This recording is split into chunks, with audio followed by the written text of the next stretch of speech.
हरियाणा की हर अपडेट के लिए बेल आइकन दबाएं और सब्सक्राइब करें STV हरियाणा न्यूज। नमस्कार, आप देख रहे हैं हरियाणा न्यूज और मैं हूं आपके साथ शुभेंदु सिंह।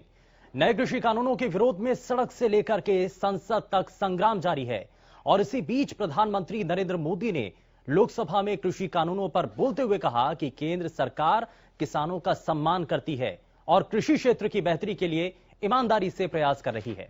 इस दौरान उन्होंने जहां कांग्रेस को कंफ्यूज पार्टी करार दिया तो दूसरी तरफ आंदोलन जीवी के बहाने विरोधियों पर निशाना साधा।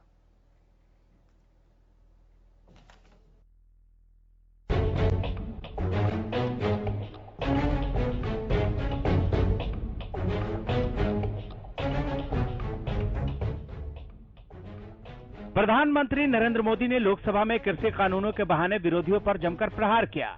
इस दौरान पहले कांग्रेस ने सदन में हो हल्ला किया और फिर बाद में वॉकआउट कर विरोध जताया।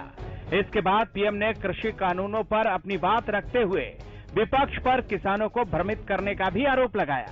वहीं पीएम ने कहा कि हम मानते हैं अगर इसमें कोई कमी है तो इसमें बदलने में कोई दिक्कत नहीं है। बातचीत में किसानों की शंकाएं क्या है वो ढूंढने का भी भरपूर प्रयास किया गया, क्लोज बाय क्लोज चर्चा करने के लिए भी कहा। और हम मानते हैं कि अगर इसमें कोई कमी हो और सचमुच में किसान का नुकसान करते उसमें बदल करने में क्या जाता है जी। ये देशवासियों के लिए है, अगर कोई निर्णय करते हैं तो किसानों के लिए है। लेकिन हम इंतजार करते हैं, अभी भी हम इंतजार करते हैं कि वो अगर कोई चीज स्पेसिफिक बताते हैं और अगर वो कन्विंसिंग है तो हमें कोई संकोच नहीं है। पीएम ने किसानों से सवाल करते हुए कहा कि जो व्यवस्थाएं पहले थी क्या इस कानून ने छीन लिया है क्या?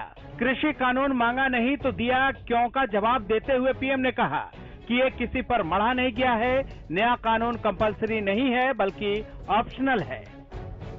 किसी भी किसान से मैं पूछना चाहता हूं कि पहले जो हक उनके पास थे, जो व्यवस्थाएं उनके पास थी, उसमें से कुछ भी इस नए कानून ने छीन लिया है क्या?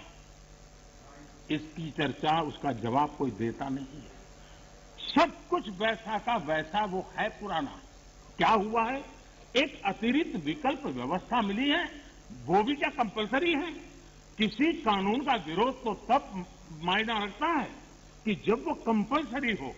ये तो ऑप्शनल है और इसलिए मांगा और दिए का मतलब नहीं होता है। लेकिन मैं फिर भी कहना चाहता हूं, इस देश में माननीय अध्यक्ष जी, दहेज का कानून, दहेज के खिलाफ कानून बने, ये इस देश में कभी किसी ने मांग नहीं की थी, फिर भी देश की प्रगति के लिए कानून बना था।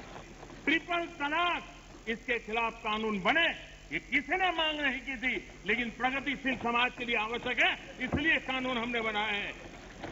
हमारे यहाँ बाल विवाह पर रोक, किसी ने मांग नहीं की थी कानून बनाओ, फिर भी कानून बने थे क्योंकि प्रगतिशील समाज के लिए आवश्यक होता है। शादी की उम्र बढ़ाने के निर्णय किसी ने मांग नहीं की थी, लेकिन प्रगतिशील विचार के साथ वो निर्णय बदलने पड़ते हैं। बेटियों को संपत्ति में अधिकार किसी ने मांग नहीं की थी, लेकिन एक प्रगतिशील समाज के लिए आवश्यक होता है, तब जाकर के कानून बनाया जाता है। पीएम ने कृषि क्षेत्र के सुधार के लिए ट्रेडिशनल खेती के बदलाव पर जोर देते हुए कहा कि जब तक निवेश नहीं आएंगे तब तक कृषि क्षेत्र को मजबूत नहीं किया जा सकता है। सिर्फ ट्रेडिशनल खेती पर निर्भर रहकर किसानों को आत्मनिर्भर नहीं बनाया जा सकता। और इसलिए निवेश की बहुत बड़ी आवश्यकता है। जब तक हम निवेश नहीं लाएंगे, जब तक हम हमारी खेती को आधुनिक नहीं करेंगे, हम जब तक छोटे से छोटे किसान की भलाई के लिए व्यवस्थाएं विकसित नहीं करेंगे, हम देश के एग्रीकल्चर सेक्टर को ताकतवर नहीं बना सकते हैं। और इसलिए हमारा किसान आत्मनिर्भर बने, उसको अपनी उपज बेचने की आजादी मिले, उस दिशा में हमने काम करने की आवश्यकता है। वहीं पीएम मोदी ने कांग्रेस को जहां कंफ्यूज पार्टी करार दिया तो वहीं किसान आंदोलन पर बोलते हुए पीएम ने कहा कि मैं किसान आंदोलन को पवित्र मानता हूं, लेकिन जब आंदोलनजीवी पवित्र आंदोलन को अपने लाभ के लिए इस्तेमाल करते हैं तो आंदोलन की पवित्रता नष्ट करते हैं। पीएम ने कहा कि देश को आंदोलनकारियों और आंदोलनजीवियों के बीच फर्क करना जरूरी है। किसान आंदोलन की पवित्रता, और मैं बहुत जिम्मेवारी के शब्द प्रयोग करता हूं, मैं किसान आंदोलन को पवित्र मानता हूं और भारत के लोकतंत्र में आंदोलन का महात्म्य है और रहने वाला है और जरूरी भी है। लेकिन जब आंदोलनजीवी पवित्र आंदोलन को अपने लाभ के लिए बर्बाद करने के लिए निकलते हैं, तब क्या होता है? कोई मुझे बताए।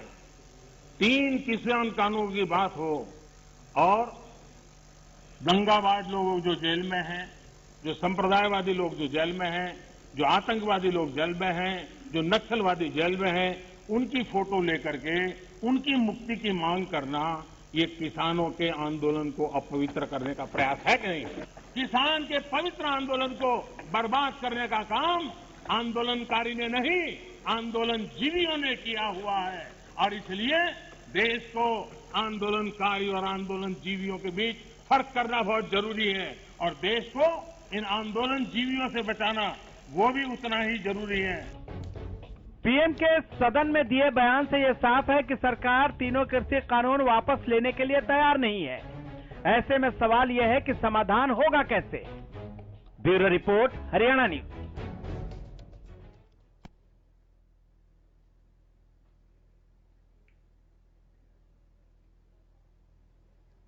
और उधर किसान नेता गुरनाम सिंह चढ़ूनी ने पीएम मोदी के आंदोलनजीवी वाले बयान पर पलटवार किया। उन्होंने कहा कि अगर देश को आंदोलनजीवी आजाद ना करवाते तो देश आजाद ना होता।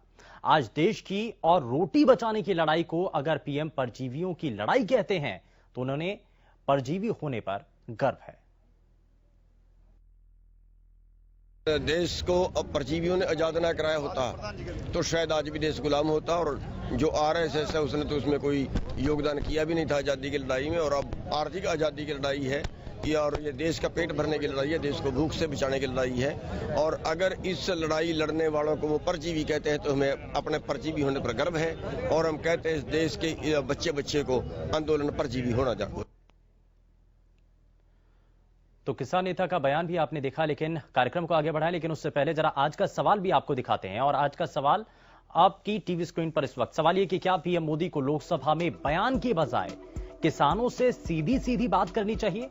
आपको लगता है वाकई में ऐसा होना चाहिए? तो हाँ के लिए आपको यस टाइप करना है, ना के लिए आपको नो टाइप करना है और जल्दी से हमें भेज देना है। और आज के सवाल का जो जवाब आपके द्वारा दिया जाएगा कार्यक्रम के आखिर में, इसको आपके साथ साझा हम करेंगे। और चलिए जरा आगे बढ़ते हैं और सबसे पहले आज के खास मेहमानों से आपको मिलवाते हैं। हमारे साथ भारतीय जनता पार्टी से प्रवक्ता रंजिता मेहता कार्यक्रम में जुड़ चुके हैं। रंजिता जी बहुत स्वागत है। कांग्रेस पार्टी से प्रवक्ता खालिद चहलका जी कार्यक्रम में जुड़ चुके हैं। खालिद जी बहुत स्वागत है। इंडियन नेशनल लोकदल से प्रवक्ता रजवंत डहीनवाल जी हमारे साथ कार्यक्रम में हैं। रजवंत जी बहुत स्वागत है। और भारतीय किसान यूनियन के प्रदेश महासचिव दर्शन ठांडा हमारे साथ कार्यक्रम में जुड़ चुके हैं। दर्शन जी बहुत स्वागत है आपका कार्यक्रम में। मैं शुरुआत रंजिता जी आपसे करना चाह रहा हूं। आज जब प्रधानमंत्री के द्वारा बताया गया, कई चीजों को साफ किया गया, इससे पहले भी एमएसपी को लेकर के जिक्र उनके द्वारा किया गया कि खत्म नहीं है, आज भी एमएसपी है, थी और रहेगी। और आज भी जब किसानों से कहा है कि बातचीत की टेबल पर आकर के आगे चर्चा को बढ़ाएं, लगता है संभावनाएं हैं कि अब जल्द बातचीत आगे बढ़ेगी, गतिरोध खत्म होगा। देखिए निश्चित तौर पे जो बातचीत है वो बढ़ेगी भी और गतिरोध खत्म भी होगा। कहीं ना कहीं विपक्ष आज अपने मंसूबों में विफल होता हुआ नजर आ रहा है। उसका एग्जाम्पल आपके सामने है। अभी हाल ही में भिवानी के अंदर एक किसान पंचायत रखी गई। वहां पर जो हरियाणा के रिप्रेजेंटेटिव चढ़ूनी थे, टिकैत जी ने उनको वहां पे नहीं बुलाया। तो कहीं ना कहीं ये जो आंदोलन है ये किसान आंदोलन ना होकर कहीं ना कहीं चढ़ूनी और टिकैत के सचिव की लड़ाई का जो आंदोलन बनकर रह गया है।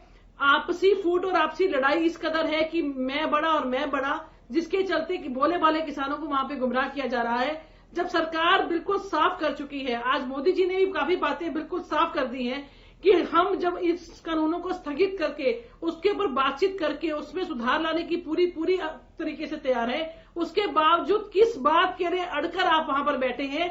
सिर्फ इसलिए क्योंकि विपक्ष नहीं चाहता कि आप वहां से उठे। आज कहीं ना कहीं विपक्ष अपना जो बंदूक है वो किसानों के कंधे पर चलाकर जो है उनको बदनाम करने की कोशिश कर रहा है। अगर हम कंपैरिजन की बात भी करें, जब से ये कानून लागू हुए हैं, मुझे ये पूछना चाहती हूँ, कौन सा एमएसपी खत्म हो गया? कौन सी मंडी बंद हो गई? कौन सा इसमें कालापन है जिसको काला कानून बताया जा रहा है? अगर हम फसलों की बात भी करते हैं, 2013 के अंदर जो पैडी की खरीद थी वो 63,928 करोड़ थी। अगर आज हम कंपैरिजन करके आज की बात करते हैं, 1.73 करोड़ जो है आज पैडी की खरीद हो रही है। अगर हम बात करते हैं वीट की, 33,874 करोड़ जो खरीद होती थी जो 13-14 में, आज वो 75,000 करोड़ हो रही है। हर चीज 8 से 10 गुना बढ़ चुकी है। उसके बावजूद आप इन कानूनों को काला बता रहे हैं। आज मोदी जी का और भारतीय जनता पार्टी का एक ही लक्ष्य है कि आज किसानों की आय को दुगना करना है। 2022 का हमारा लक्ष्य है। उसी लक्ष्य की ओर चलते हुए इन कानूनों को लागू किया गया। और अगर कोई भी सुधार किसान लाना चाहते हैं, उसके लिए जब सरकार तैयार है तो आज किस बात की हठी करके आज वहां पर बैठे हैं वो लोग? ठीक है, मैं जरा दर्शन जी कुछ कहना चाह रहे हैं, मैं जरा जल्दी से रिएक्शन लेता हूं, उसके बाद मैं खालिद जी आपके पास आता हूं। मैं दर्शन जी इस बात को समझ रहे हैं, आज प्रधानमंत्री ने एक बार फिर से किसानों से अपील की है। आज भी संयुक्त किसान मोर्चा जब इस पर बैठक किसान संगठन नेताओं के द्वारा की गई, अब बातचीत का जो सिलसिला है कम से कम आगे बढ़े, इस पर सबसे पहले विचार होना चाहिए। जी, इसमें कोई दो राय नहीं है। सबसे पहले तो देखो, बातचीत के रास्ते से ही इसका समाधान खोजा जा सकता है। लेकिन मैं बहन जी की बात का जवाब दे दूं कि एमएसपी थी, एमएसपी है, एमएसपी रहेगी और बहुत ज्यादा किसानों की आय बढ़ाकर रहेंगे, बहुत ज्यादा करोड़पति बनाकर रहेंगे। ये बात सच नहीं है, ये मात्र जुमला। जिस प्रकार से 15 लाख रुपए दे के ही हटे, जिस प्रकार से 2 करोड़ रोजगार दे के ही रहे, उसी प्रकार से मेरे ख्याल से ये किसानों को अरबपति बना के ही छोड़ देंगे। ये बकवास है जी कोरी। और ये कानून है ना जो, वो पूर्ण रूप से काले हैं। मेरे को ये बहन जी मुझे सिर्फ ये बता दे कि एसेंशियल कमोडिटी अमेंडमेंट एक्ट में से क्या संशोधन करेंगे। ये जो कालाबाजारी रोकने के लिए कानून था, वो आज कालाबाजारी लगाने के लिए कानून बन गया। इसमें से क्या संशोधन करेंगे ये? और दूसरी बात मुझे ये बता दें, जब ये कॉन्ट्रैक्ट एक्ट की बात करते हैं तो कॉन्ट्रैक्ट एक्ट के अंदर सेक्शन 3, 4, 5 और 6, पहला सेक्शन 3 के अंदर एक साफ बात है और 4, 5, 6 मैं इकट्ठा ही बता देता हूं कि किसान का कंपनी के साथ कॉन्ट्रैक्ट होगा, किसान को सारी बीज और दवाई कंपनी देगी और इसके अलावा खाद कंपनी देगी, इसके अलावा जो उसके लिए इक्विपमेंट होंगे वो कंपनी देगी। तो मुझे एक छोटी सी बात बताइए, और इसके अलावा किसान की फसल का वो 3-3, 4-4 बार सर्वे करेंगे। आज किसानों की फसलें बहुत सारे पशुओं के द्वारा, आवारा पशुओं के द्वारा खा ली जाती है। कल कंपनी उसके ऊपर आके ये कहेगी कि ये कैसे खा ली गई।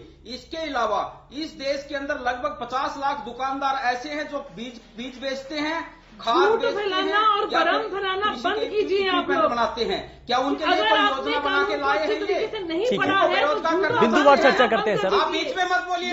ठीक है, रंजना जी एक मिनट, रंजना जी एक मिनट, मैं आपको वापस से मौका दूंगा। रंजना जी एक मिनट। कोई योजना बनाकर लेके आए हैं और किसान को भी आप बेरोजगार बनाना चाहते हैं और किसान को भी मुक्त हाथों में देकर उनको बुरी तरह से ये। ठीक है, आपकी शंका दर्शन जी, ठीक है, मैं जरा इस पर अब जवाब ले लेता हूं रंजिता जी से। रंजिता जी, एक बड़ा सवाल यहां पर ये कि अगर कॉन्ट्रैक्ट फार्मिंग जो कि पहले से चल रही है, लेकिन अब आप ये कह रहे हैं कि हम तो कानून लेकर के आए हैं, कॉन्ट्रैक्ट फार्मिंग को अब दायरे में लाया गया।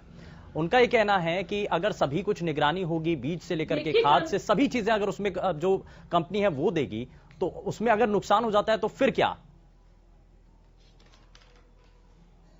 बिल्कुल, मैं इस चीज को, आपने बहुत अच्छा सवाल उठाया, इसको मैं चीज को क्लैरिफाई भी करना चाहती हूँ और हरियाणा न्यूज के दर्शक जो आज देख रहे हैं उस चीज को मानेंगे भी और समझेंगे भी। कॉन्ट्रैक्ट फार्मिंग के अंदर कानून इसलिए लाया गया है ताकि कॉन्ट्रैक्ट फार्मिंग के दौरान जो बीज, जो खाद किसानों को दिया जाएगा बोने के लिए, उसके बावजूद भी किसान बाध्य नहीं है कि वो अपनी फसल उसी कंपनी में बेचे जिन्होंने उनको बीज दिया था। अगर उनको सही दाम कंपनी देगी, वो बातें है। सपोज एक मूल्य तय हो गया कि उन्होंने 100 रुपए में कंपनी का माल खरीदना है। अगर कंपनी कहती है कि मैं इस माल को नहीं खरीदूंगी 100 रुपए में, मैं 80 रुपए में खरीदूंगी, और वही किसान का माल बाहर 150 रुपए में बिक रहा है, तो किसान बाध्य नहीं है, वो 150 रुपए में बाहर जाकर बेच सकता है। बल्कि अगर ठीक है, मैं जरा खालिद जी, और अगर नहीं बिक रहा है तो वो 100 रुपए की बजाय वो 250 रुपए में खरीदे।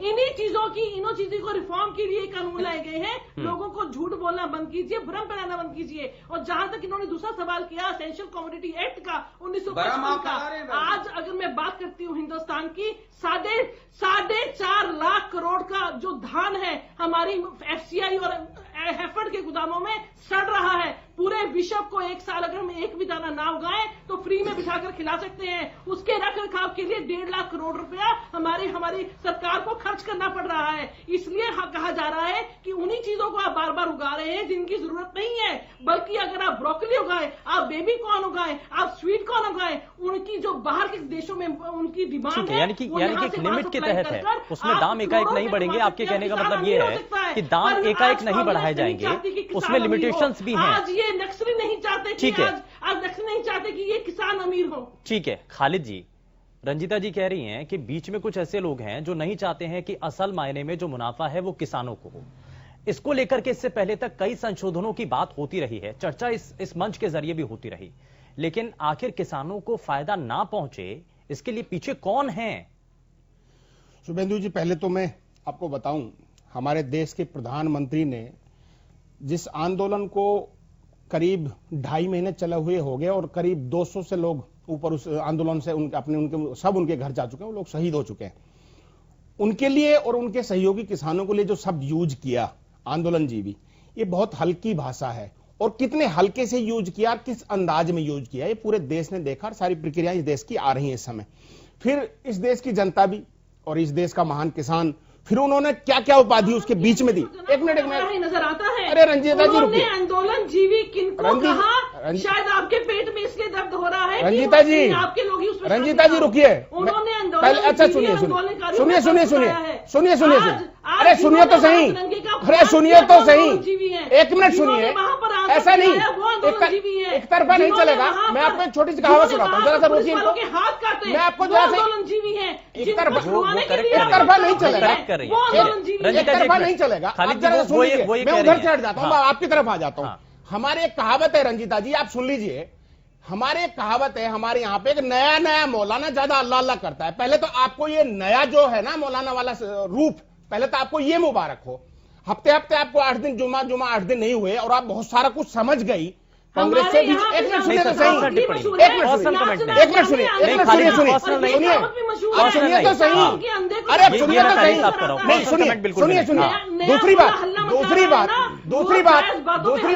दूसरी बात आपने कहा कि दूसरे लोग हैं जो विफल हो रहे हैं। आप ये समझ लीजिए कि आज भाजपा के राष्ट्रीय अध्यक्ष बंगाल गए थे और वहां उनको सुनने के लिए लोग नहीं मिले और उनको अपना प्रोग्राम कैंसिल करना पड़ा। ये ऑन रिकॉर्ड है। आप देख रहे हैं, सुनिए या तो बंगाल की राजनीति की बात करें, बंगाल की राजनीति की बात नहीं हो रही। ये आपकी लोकप्रियता है, ये आपकी लोकप्रियता है, इसको आप समझ लीजिए। दूसरी बात, ये आपकी लोकप्रियता थी, आपने जो नहीं सुनिए, मुद्दे पर मुद्दे पे आ रहा हूँ। 1 मिनट, एक तरफा नहीं चलेगा, वन वे नहीं बंगाल की बात यहाँ पर वन वे नहीं चलेगा। बंगाल की भी बात होगी, सब जगह की नेता की बात होगी तो होगी, ऐसा नहीं वन वे नहीं चलेगा। दूसरी बात, आप समझ लीजिए, तो कांग्रेस को नकार आप समझ लीजिए। 1 मिनट सुन लीजिए शुभेंदु जी, आप भी सुन लीजिए। अगर आपको लगता है रंजीता आप सहयोगी हैं तो आप भी सुन लीजिए। नहीं, मैं तो बता रहा हूँ, आप तो बंगाल पहुंचे ना, मैं कह रहा हूँ किसान आंदोलन पर रहिए बस। 1 मिनट सुन लीजिए। जहां तक किसान की बात है, अगर किसान ये कह रहा है कि ये कानून नहीं है और देश का किसान बड़ी संख्या में ये कह रहा है उनको नहीं चाहिए और एमएसपी पे गारंटी चाहिए, अगर लगता है भाजपा को कि उनकी 2022 तक दुगनी आय करने वाले हैं और किसान कुछ मांग रहा है, आप उस हिसाब से क्यों नहीं चलते? आप अपने हिसाब से क्यों चल रहे हैं? वन वे ट्रैफिक पूरे 7 साल से इस देश के अंदर चल रहा है। वन वे, ना किसानों की सुनी जाती है, ना इस देश में छात्रों की सुनी जाती है, किसी भी आंदोलनकारी की नहीं सुनी जाती है जो देश में अपना हक की बात कर रहा है। इस देश में कभी भी पिछले 7 सालों से किसी की नहीं सुनी जा रही है। वन में ट्रैफिक चल रहा है और आपको लगता है कि वो सही है, तो ये चीजें बहुत जल्दी आपके दिमाग से भ्रम निकल जाएगा। भाजपा को समझ लेना चाहिए।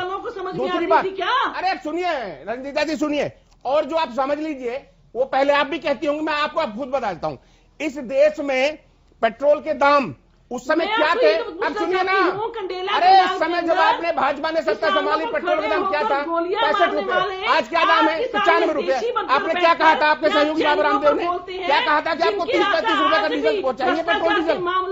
उसके अलावा गैस के बारे में उन्होंने क्या कहा था? गैस सिलेंडर के बारे में क्या कहा था? गैस सिलेंडर कितने का आता है? महंगाई से लेकर इस देश के गरीब से लेकर सिर्फ एक 10-15 परिवार के लोग हैं जिनको भाजपा पूरी तरह से पोषण दे रही है। इतनी सी बात है, इसके अलावा कोई चीज नहीं है। और ये घमंड जो है ना, ये चीजें जो आपकी भाषा है, आपका रवैया है, ये आपके रवैये में भाजपा के नेताओं के व्यवहार में घमंड को दर्शाता है। ये इस देश की चुनी हुई सत्ता का अपमान है जो लोगों ने वोट दिया है। अगर आपको लगता है कि जिन लोगों ने आपको वोट दिया और उनके खिलाफ फैसले लेंगे और उनके भी किसी भी बात को आप इस तरह से पेश करेंगे संसद में खड़े होकर जिसका पूरी दुनिया में गलत मैसेज जाएगा, तो ये समझ लीजिए वो सत्ता का घमंड है जिस सत्ता पर आपको लोगों ने बिठाया है।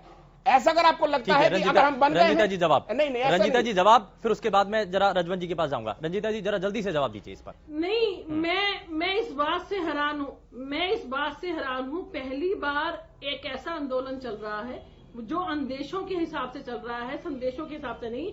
आज जिस तरीके का आंदोलन चलाया जा रहा है, ये होगा तो वो होगा, ऐसे हुआ तो ये होगा, अभी किसी ने कुछ नहीं देखा, सिर्फ अंदाजे लगाकर लोगों को भ्रमित कर कर वहां पर बिठाया हुआ है। अंदाजा नहीं है, कहीं ना कहीं लोग अपनी राजनीति चमकाने के लिए ये रंजीता जी आप शायद पता नहीं जानते नहीं है, ये कानून ऑलरेडी बिहार में लागू है।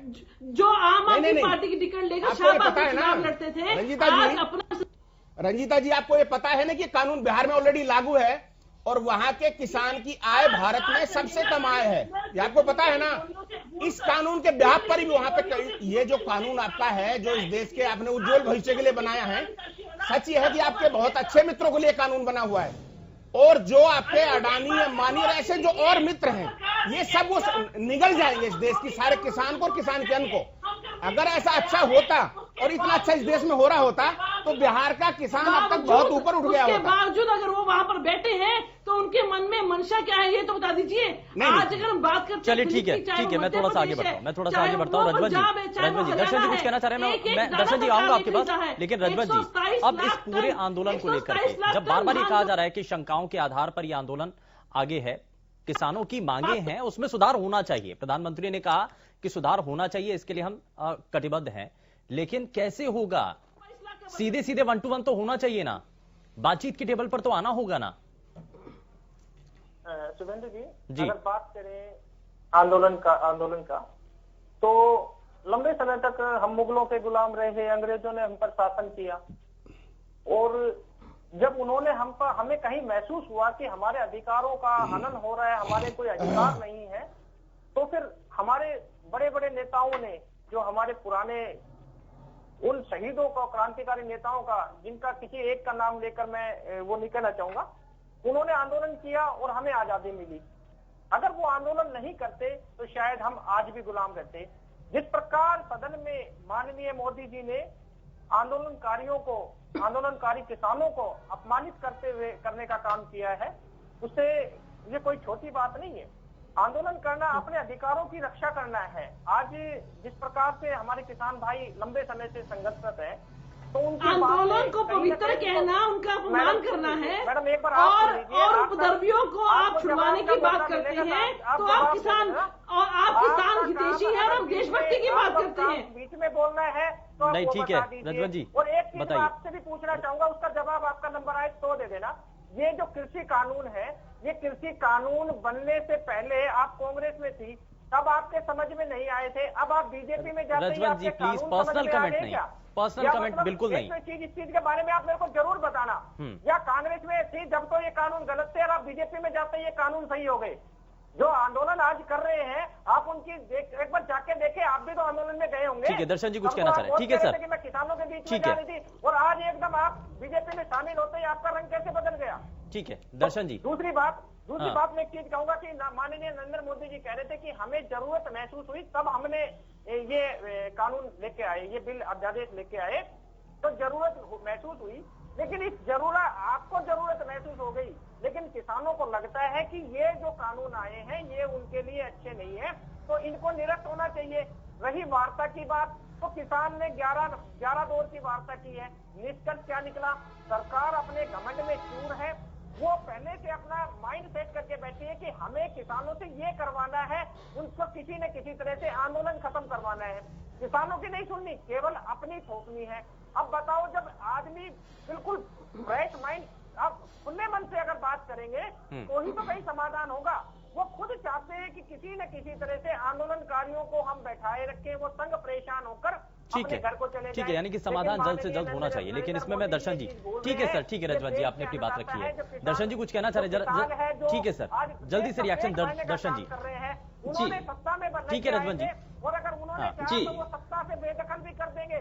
अगर उनकी बात शुभेंदु जी, जो बहन जी ने कहा, जो रंजना जी ने कहा, तो सबसे पहले तो मैं रंजना जी से केवल एक प्रार्थना करता हूं कि वो अगर बात का जवाब दें तो शांतिपूर्वक तरीके से जवाब दें, बीच में बोलकर नहीं। बहन जी, मैं आपसे केवल एक बात पूछता हूं, असेंशियल कमोडिटी अमेंडमेंट एक्ट में जो ये किया हुआ है कि भी जब सरकार इंटरफेयर करेगी तब उसका भाव केवल दुगना हो जाएगा, तब इंटरफेयर करेगी। अगर 100 रुपए की चीज 199 पे जाकर कंपनी रोक देगी, तब आपकी सरकार की क्या पॉलिसी है, इसके ऊपर बताइए बहन। ठीक है, रंजना जी जरा जवाब दे दीजिए। मेरा नाम रंजना नहीं, रंजीता जी, माफ कीजिएगा, रंजीता मेहता जी। दूसरी बात जो उन्होंने कहा है कि एसेंशियल कमोडिटी एक्ट जो 1955 जी पर कैपिंग है। सरकार 1.5 गुना अगर बढ़ोतरी हो जाती है, महंगाई हो जाती है, तो सरकार 1.5 गुना के ऊपर कैपिंग लगा रही है ताकि जो रेट है वो ओवर ना बढ़ सके, ओवर प्राइसिंग ना हो सके और महंगाई ना हो सके। हर चीज के संशोधन के लिए हमारे पास सोल्यूशन है, पर प्रॉब्लम ये है कि ना ये सुनना चाहते हैं। बहन जी ना बहन जी, अगर मेरा सवाल ये है कि अगर 50 पैसे कम पर जाकर कंपनी रोक देती है तो बताइए आपकी पॉलिसी क्या है। ठीक है, मैं आपको बता रही हूँ कि अगर सरकार की कैपिंग है कि अगर 1.5 गुना तक जाएगा तो उसके ऊपर सरकार की कैपिंग है, उससे ज्यादा नहीं बढ़ सकता। 1955 एसेंशियल कमोडिटी एक्ट के अंदर पहले जवाब नहीं थी, वो सुविधा ऐड की गई है। बहन जी, जवाब 50 पैसे कम पर जाकर जानबूझकर कंपनियां रोक देती है, तो आपकी पॉलिसी क्या है? मैं आपका सवाल नहीं सुन पा रही हूँ, दोबारा बोलिए। शोषण कितना हो जाएगा? दोबारा बोलिए। रंजीता जी, अगर 100 रुपए की कोई मैं दोबारा बोलता हूँ बहन जी, मैं दोबारा बोलता हूँ। मैं दोबारा बोलता हूँ, आप ये कह रहे कि 1.5 गुना पर जाकर सरकार इंटरफेयर करेगी। अगर 1.5 गुना से 50 पैसे कम पर जाकर कंपनी वहां तक शोषण करती है, तब आपकी क्या है पॉलिसी? सरकार उसमें रोकेगी, हस्तक्षेप होगा सरकार का। पॉलिसी ये है कि अगर रेट कम होता है तो बीच के गैप की पेमेंट सरकार द्वारा की जाएगी। मैं आपको यही तो बताना चाहती हूँ कि हर चीज में सरकार किसानों के बारे में सोचकर किसानों की बढ़ोतरी के लिए, किसानों की आय दुगनी करने के लिए काम कर रही है। आप लोग नहीं चाहते कि किसान यहाँ से पहली जमात से दूसरी जमात में जाए। जो कांग्रेस का मंशा कहती थी कि पहली जमात में किसान रहे और वो दूसरी जमात में ना जाए, आज मोदी जी की मंशा ये है कि उनको ग्रेजुएशन तक पहुंचाना है। मेरा भी एक सवाल है, जवाब दो। जवाब मैं बिल्कुल नहीं घुमा रही, मैं आपको एक बात का जवाब दे रही हूँ, मैं बिल्कुल नहीं घुमा रही हूँ।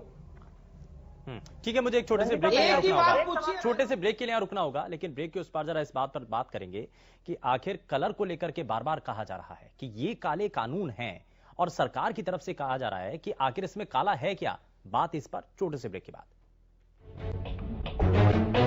ब्रेक के बाद आप सभी का स्वागत है। और किसानों के इस आंदोलन को लेकर के आज सदन के भीतर प्रधानमंत्री के द्वारा जब इन बातों को साझा किया गया और ये कहा गया कि अगर जरूरत पड़ी तो बदलाव भी किया जाएगा, लेकिन बदलाव होगा कैसे और संवाद का ये जो सिलसिला है वो कैसे आगे बढ़ेगा, बात इसी पर। लेकिन सभी खास मेहमान हमारे साथ कार्यक्रम में बने हुए हैं, जरा जल्दी से आगे बढ़ते हैं। मैं जरा रजवन जी जल्दी से इस पर रिएक्शन दीजिए, कुछ कहना चाह रहे थे ब्रेक पर जाने से पहले आप मैं आपसे रिएक्शन लेता हूं, फिर उसके बाद मैं खाली जी आपके पास आता हूं। रजवन जी जरा जल्दी से रिएक्शन। मैं बात कहना चाह रहा था कि रंजीता मेहता जी कहती किसानों की आय दुगनी करने की बात है। मैं तो ये पूछना चाह रहा हूँ कि किसानों की आय दुगनी तो जब करोगे जब आपको उनकी एक्चुअल इनकम का पता होगा। एक तो बात ये थी, दूसरी बात हमारी यही थी कि भारतीय जनता पार्टी जब भी कोई आंदोलन होता है तो उस पर कोई ना कोई आरोप क्यों लगाती है। अगर उनको लगता है कि कोई भी व्यक्ति जब उसके अधिकारों का हनन हो रहा है और अगर वो सड़कों पर आ रहा है तो उनकी बातों को सुनने का काम क्यों नहीं करते। इतने दिन से हमारे किसान भाई वहां पर बैठे हैं, उनकी बातों को अगर असल में समाधान अगर किया होता तो आज शायद इतने जो लगभग 250 के आसपास हमारे किसान भाई अपने प्राण त्याग चुके हैं, उनका खामियाजा कौन भुगेगा। लोगों का व्यापार जो ठप पड़ा है, लोग अपना काम धंधा छोड़कर अपने घर बैठे हैं, वो किसान आंदोलन में बैठे हैं, उस समस्या का समाधान कौन करेगा। एक्चुअल में बात तो ये है कि भारतीय जनता पार्टी 6 साल से ज्यादा हो चुके हैं, ये असल में मुद्दों को गौण कर देते हैं। कभी इन्होंने शिक्षा पे बात नहीं की, कभी चिकित्सा पे बात नहीं की, ये कभी इन चीजों पे बात, बेरोजगारी, महंगाई, इन पे कभी भी बात नहीं करते। इनका काम क्या है? मुद्दों से भटकाना। अगर अपन में ये इन चीजों की बात करें बिल्कुल, और तो ये शायद एक बड़ा हम भी सवाल इनका साथ देने है, को क्योंकि तैयार अब हैं, ये तो क्योंकि नहीं हम कहा भी जा चाहते हैं सकता कि विकास। समय नहीं ये मिला विकास है। की एक बात टर्म जरूर आपको करते पूरा थे। मिला, दूसरे टर्म के लिए भी लेकिन आपको विकास जनता ने हुआ चुन कहाँ लिया पे? है। रंजीता जी, तो क्यों नहीं अभी तक कोई ऐसा किसानों के लिए, क्योंकि ये तो आप पहले से लक्ष्य तय करके बैठे हैं ना, 2022 तक किसानों की आय दोगुनी करनी है, लेकिन 2021 में जाकर के आप ये इस पर विचार करते हैं, 2020 में आप जाते, आप जो आधा समय निकल जाता है टेन्योर आपका, उसमें फिर आप जाकर के सोचते हैं, ये तो अब बहुत कम समय है, एक साल में क्या होगा? देखिए, बिल्कुल बिल्कुल बिल्कुल बिल्कुल इस बात से मैं सहमत नहीं हूं। पहले दिन से हमारा लक्ष्य है, उसी लक्ष्य पे चलते हुए अगर आप बात करते हैं उन पार्टियों की जो अपनी ही रिपोर्ट की कमेटी कभी लागू नहीं करवा पाए, स्वामीनाथन रिपोर्ट को अगर लागू करने की शुरुआत की तो मोदी सरकार ने की। आज 6,000 रुपया महीना किसानों के अकाउंट में अगर जा रहा है, 72,000 रुपया सालाना जा रहा है, तो मोदी सरकार द्वारा जा रहा है। आज एक एक दाना अगर किसानों का खरीदा जा रहा है तो मोदी सरकार के द्वारा खरीदा जा रहा है। आज वो सरकार तो गंदी है, वो सरकार तो माड़ी है जो बाजरे का 74 लाख टन खरीद करती है। आज वो सरकार राजस्थान की जो बाजरे की खरीद नहीं कर रही है, वो सरकार अच्छी है। अरे ये आंकड़े और भेदभाव किस तरीके से लाते हैं? बात तो आंकड़ों के साथ होगी।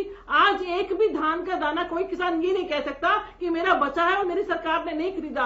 आज 127% की वृद्धि बजट के अंदर इतने कोरोना काल महामारी के बावजूद हमने की है, उसकी शाबाशी देने की बजाय आप ये कह रहे हैं कि हमारी मंशा लास्ट ईयर में आई है 2022 तक आय दुगनी करने के लिए। आज जो कोल्ड स्टोरेज बनाए जा रहे हैं, आज जो स्टोरेज की व्यवस्था बढ़ाई जा रही है, वो इसीलिए बढ़ाई जा रही है ताकि जो पेरिशेबल सब्जियां हैं, जो टमाटर है, वो खराब हो जाता है स्टोरेज ना होने की वजह से, और किसान को सड़कों पर फेंकना पड़ता है। वो वहां पर स्टोरेज होगी तो उनका टमाटर खराब नहीं होगा, टमाटर खराब नहीं होगा तो वो एक्सपोर्ट भी होगा, वो मार्केट में बिकेगा भी और उसका रेट भी कम नहीं होगा।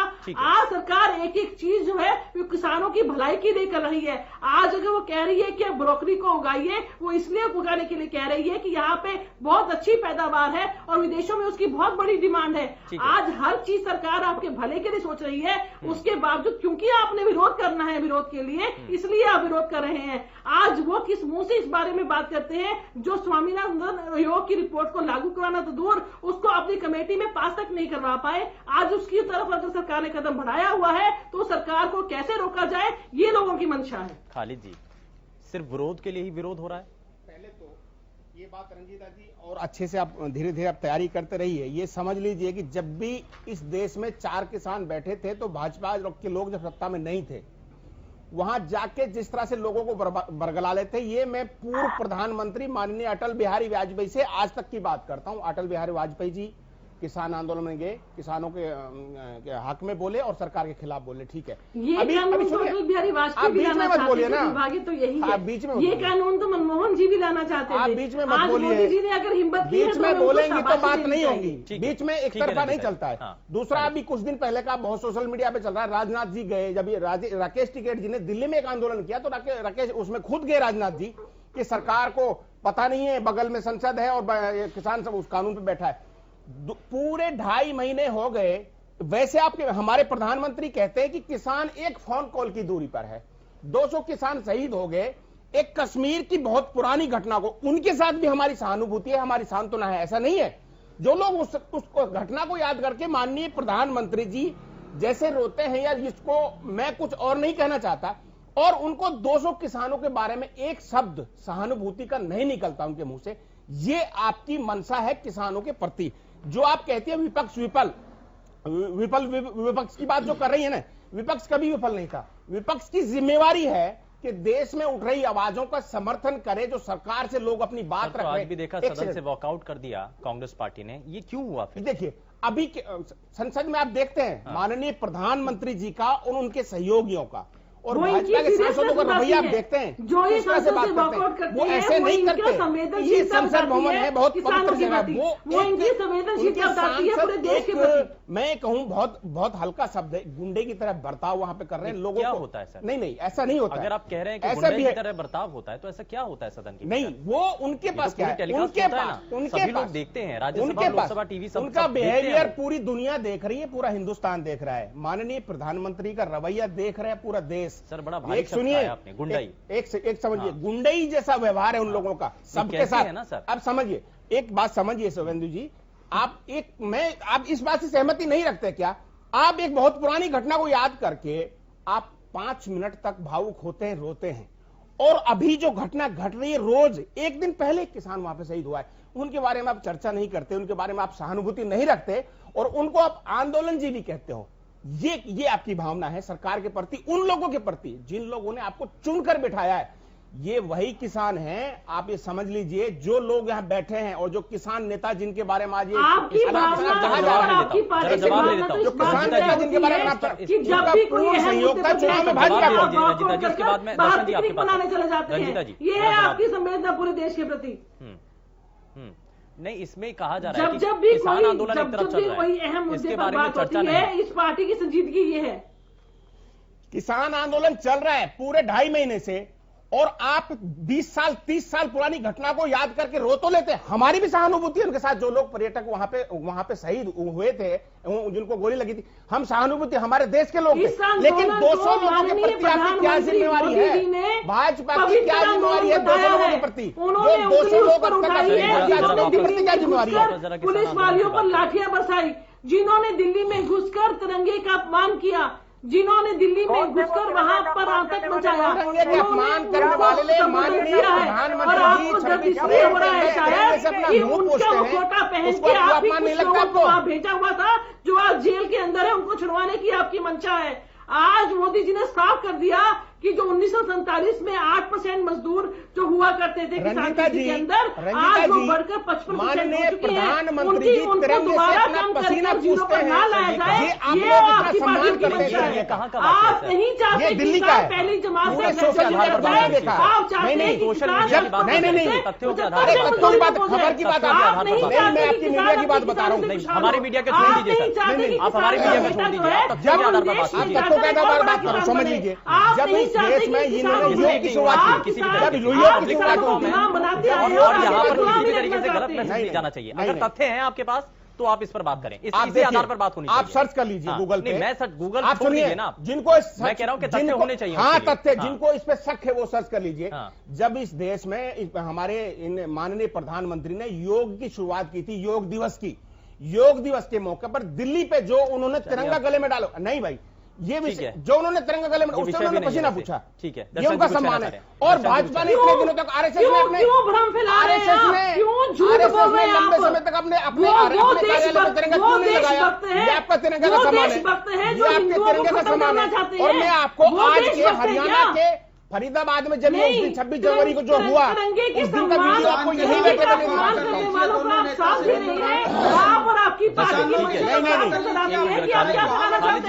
प्लीज एक मिनट जरा, मैं किसानों के लिए बात कर लीजिए, दर्शन नेताओं से मेरा कहना है। हाँ बिल्कुल, यही हमारी भी अपील है कि सेंटर्ड रहें किसानों के ऊपर ही, बात सिर्फ किसानों की होनी चाहिए। दर्शन जी, अब आगे क्या होगा? इस प्रकार की लड़ाई क्या आप नया प्रपोजल दिया जाएगा? पूरी जनता देख रही है आप दोनों को लड़ते हुए, प्रपोजल दिया जाएगा सर? चिंता किसानों की। दर्शन जी, क्या नया प्रपोजल आप मानते हैं कि सरकार की तरफ से कुछ नया प्रपोजल आए? जी बताइए दर्शन जी। देखिए, हम तो आंखें बिछाए इंतजार कर रहे हैं कि कब कोई प्रपोजल आए और बातचीत शुरू हो। दूसरी बात, शुभेंदु जी, मैं बहन जी से एक और प्रार्थना कर रहा हूं, मेरी बात अधूरी रह गई थी, उनका एक बार उत्तर दे दें। पहला तो ये मैं उदाहरण देके कहता हूं बहन जी कि अगर essential commodity act amendment act के तहत 10,000 रुपए की चीज अगर 15,000 रुपए में जाने पर सरकार इंटरफेयर कर सकती है, और यदि कंपनी उसको 14,990 रुपए तक रखकर जनता का शोषण करना शुरू कर दे, तो आपकी नीति क्या है? पहले तो ये बता दीजिए, बताइए। ठीक है रंजीता जी, हालांकि पहले भी साफ किया आपने, लेकिन एक बार फिर से बता दीजिए। देखिए, एक्चुअली प्रॉब्लम क्या है? प्रॉब्लम इनकी ये नहीं है कि इन कानूनों को लागू करने के बाद नतीजा क्या होगा। इनको ये प्रॉब्लम है कि ये कानून आने के बाद किसानों का अगर सुधार हो गया तो इनके पेट में दर्द होगा, क्योंकि ये चाहते हैं कि मोदी जी की नीतियां सफल ना हो। जहां तक एसेंशियल कमोडिटी एक्ट की बात है, मैं बिल्कुल क्लियर कर चुकी हूँ कि ये मैं बिल्कुल क्लियर कर चुकी हूँ कि स्टोरेज की व्यवस्था इसलिए की जा रही है बिकने पर आप इंटरफेयर कर सकते हो। 14,990 रुपए में शोषण होने पर आपकी नीति क्या है बताइए। 50 पैसे में टमाटर सड़कों पर फेंकने पड़ते थे, आज किसान वहां पर स्टोरेज करके उसका दाम ठीक रह सके और उसको स्टोरेज करके बाहर एक्सपोर्ट कर सके, इसलिए इसके अंदर ही लाया गया है। अगर 14,900 पर पहुंचेगी तो सरकार अरे आप जवाब सुनना नहीं चाहते, आप जवाब सुनना नहीं चाहते, आप रटा रटाया ध्यान पर बोलना चाहते हैं, आप चाहते नहीं जनता। झूठ बोलते हो आप। ठीक है दर्शन जी, ठीक है जरा जवाब जरा कुछ कहते हो सर, जरा जवाब तो सुनिए दर्शन देख रहे हैं। ठीक है जरा जवाब तो सुनिए। आप किसी बात को मानना नहीं चाहते, आप इस बात को इंकार करते हैं कि आज 4.5 लाख करोड़ का जो अनाज है वो हमारे गोदामों के अंदर पड़ रहा है, उसके बावजूद हम किसी चीज को प्रोड्यूस करते जा रहे हैं जिसको संभालने के लिए हमारे पास व्यवस्था नहीं है। आज अगर मोदी जी उसकी व्यवस्था कर रहे हैं तो आप इस बात को सुनने को तैयार नहीं है। अरे इसके डिबेट नहीं होती जनाब। अगर आप रटाए बयान कराते हैं, अगर आप रटाए बयान दर्शन जी जरा जवाब और लोगों को गुमराह करना चाहते हैं तो मुझे एक बात का जवाब दीजिए। आज स्टोर की व्यवस्था अगर बढ़ाई जा रही है उसके लिए भी आपके पेट में दर्द है, अगर लोगों को उससे नौकरियां मिलेंगी उसके बावजूद आपके पेट में दर्द है। आप लोग चाहते नहीं है किसानों को उबारना है, किसानों को उबारना। कैसे उबारोगे? 2 करोड़ रोजगार दे दिए थे आपने, दे दिए थे 2 करोड़ रोजगार लोगों को। 15 लाख रुपए भी सबके खातों में जबरदस्ती दे दिए थे आपने। वैसे किसानों को आप अपने दौरान का कुशासन की बात कर लीजिए। कभी 2G घोटाला, कभी 3G घोटाला, कभी 4G घोटाला, कभी वाड्रा घोटाला, कभी ये घोटाला, कभी जमीन घोटाला, कभी गुड़गांव घोटाला। आप किस बारे में बात करते हैं? अरे सारे देश को आपने गुलाम बनाकर अपनी जो रियासतें बनाई है उसके ऊपर जवाब देंगे आप। एक मिनट जरा दर्शन जी पहले जवाब ले ले। एक मिनट रंजीता जी एक मिनट खा लीजिए, एक मिनट एक सेकंड रुक जाइए। रंजीता जी जरा जवाब दीजिए। उनकी शंका ये है कि अगर आप आवश्यक वस्तु अधिनियम 1955 के अंदर अगर आपने संशोधन किया है इनकी शंका चल रही है, इनकी शंका दूर करने के लिए हम बैठे हैं। आज किसानों को अगर कोई दिक्कत है वो हमसे बात करें। 13 दौर की बात कर चुके हैं हम, हर चीज उनको समझाने के लिए तैयार है, हर चीज से संशोधन करने के लिए तैयार है। उसके बावजूद उनको वहां पर बिठाया हुआ है और बात कर रहे हैं कि किसान शहीद हो गए। वहां पर 90 साल के बुजुर्गों को किसने कारण में बिठाया हुआ टूटने के लिए? आप लोग चाहते थे कि वो शहीद हो। ठीक है दर्शन जी और रंजीता जी, ठीक है सर, आपको टाइम दिया मैंने, लेकिन ये ठीक है मैं जरा आगे बढ़ रहा हूँ। संयुक्त किसान मोर्चा के सामने बैठकर बात कीजिए। ठीक है दर्शन जी और रंजीता जी, मैं खाली भी आता हूँ। एक मिनट रजवंत जी, टेलीकास्ट करवाइए। रजवंत जी आपने तो इस पूरे मूवमेंट को अपना समर्थन दे दिया है, इस पूरे मूवमेंट को समर्थन दिया। कोई फायदा नहीं है। दर्शन जी और रंजीता जी खाली जी, रंजीता जी प्लीज, और दर्शन जी एक मिनट जरा सुनिए। दर्शन ढांडा जी जरा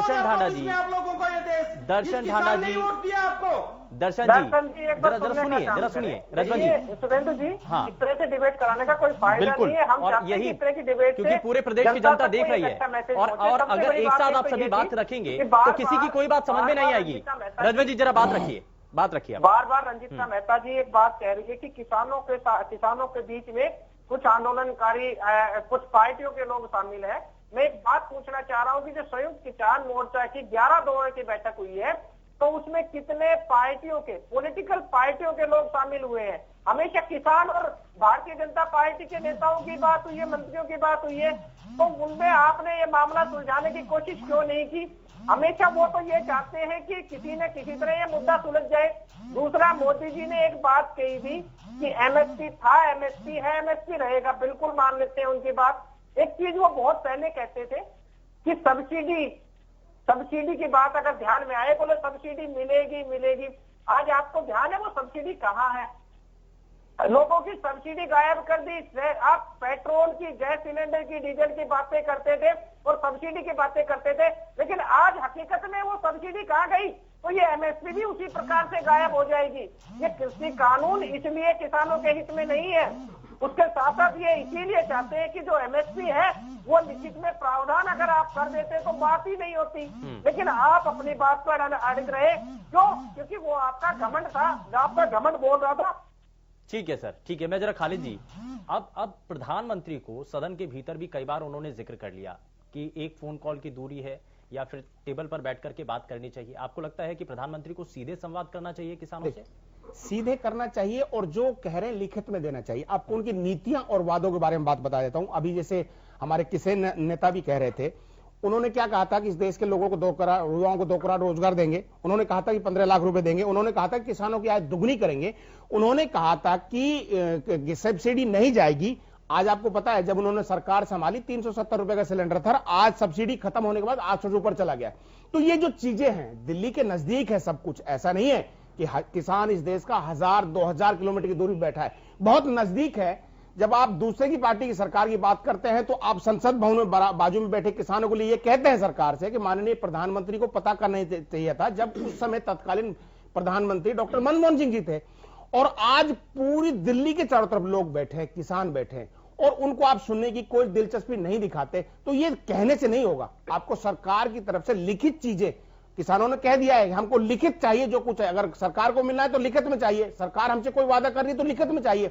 कानून क्यों टाल रही है सरकार, वो भी हमको लिखित में चाहिए, क्योंकि उनको पता है कि अब तक जो कहा है भाजपा और भाजपा के नेताओं ने, माननीय प्रधानमंत्री ने, वो सिर्फ कहने तक सीमित रहा है। इसलिए तो लोग, अब जब उन्होंने आंदोलनकारियों को आंदोलनजीवी कहा तो लोगों ने क्या क्या उनको उपाधियां दी, जुमला जीवी, और मतलब इतनी अजीब तरह की इस देश के अंदर चीजें आई सामने लोगों के, कि जो एक प्रधानमंत्री पद पे बैठे हमारे माननीय प्रधानमंत्री के लिए उस तरह के कमेंट्स इस देश में शोभा नहीं देते। लेकिन बीजेपी के लोगों उससे कोई फर्क नहीं पड़ रहा है, वो अपने सत्ता के नशे में चूर है। रंजीता जी, अब जो सीधे सीधे संवाद है वो क्या प्रधानमंत्री ही अब इसमें देख रहे हैं और उनकी अंडर गाइडेंस में ही ये सब कुछ चल रहा है?